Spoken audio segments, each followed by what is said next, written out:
Yes, what's happening, people? And welcome back to another edition of Greats of the Game.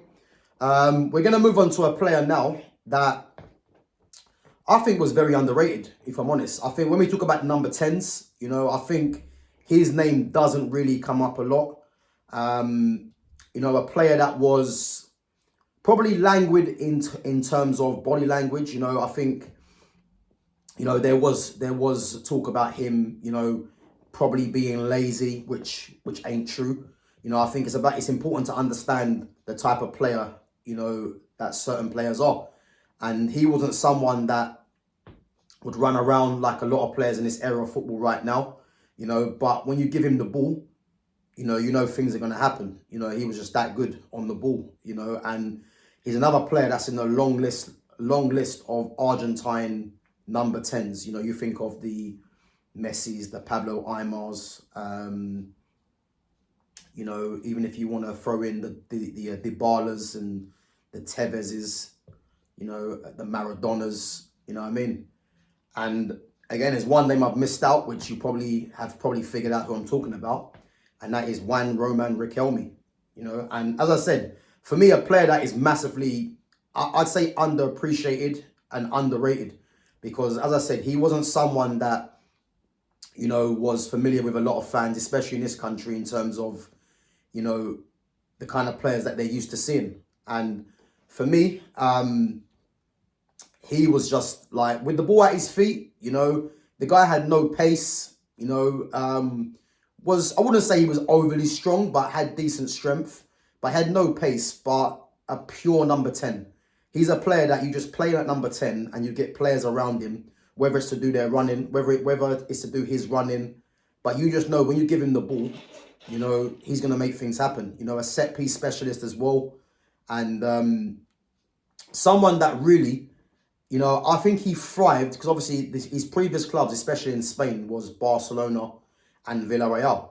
But I would probably say Villarreal is the team where he made his name. I think at Villarreal, it's like he had, like, it was him. He was the guy that was gonna make things happen for them. And I'm pretty sure they done something serious in Europe. I can't remember off the top of my head, but yeah, Riquelme was just a fantastic player, man. I mean, technical, could pass off both feet, shooting was ridiculous. As I said, set pieces already, vision, creativity. He had it all. As a number 10, from number 10s that I'm used to watching, that was a pure number 10 there, and as I said, someone that, wasn't blessed with pace, didn't really get the kind of numbers, which we're going to go through in a minute, that a lot of players in this era that play in that position got.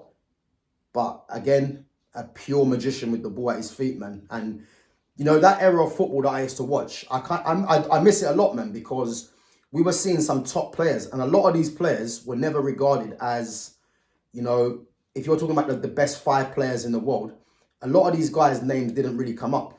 You know what I mean? But if anyone's watched football, you will know that these guys were top players. And that's why I say the levels drop, because if you had a Riquelme in this era of football now, not only would he get criticised because he's someone that doesn't run around, but if you just look at his ability, he'll definitely be up there as one of the top players in the world, easily. By the era he was playing in, there were top players all over the place, and he was regarded as a top player. But when the top 5 names came about, his name wasn't really in it as much as it probably should have been. And that's testament to the era that he was playing in, that he was just regarded as a top player amongst a lot of top players, and that's what I'm trying to say to you, where the levels dropped so much.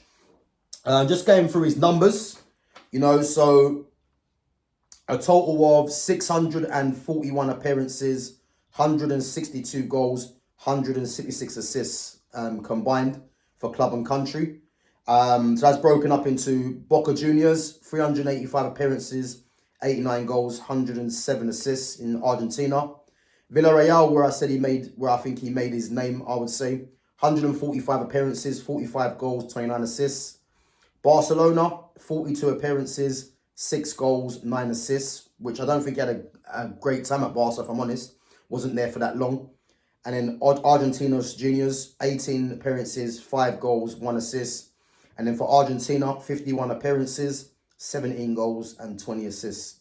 Team honours, 3 Copa Libertadores for Boca Juniors, 5 Argentine league titles, 1 Intercontinental Cup, 1 Copa Sudamericana, 1 Argentine Cup, 1 Intertoto Cup, I believe that was with Villarreal, and then obviously the Olympics win with Argentina.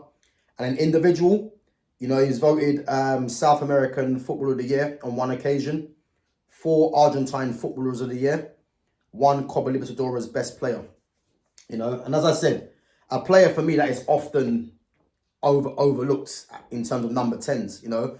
And I think I've been blessed to watch football for how long I've watched it and saw some pure number 10s, you know. And when I'm saying number 10s, players that are playing from the central part of the pitch. You know, I think the way football's gone now, you know, if people are aware, a lot of the number 10s now play out wide because the systems are different.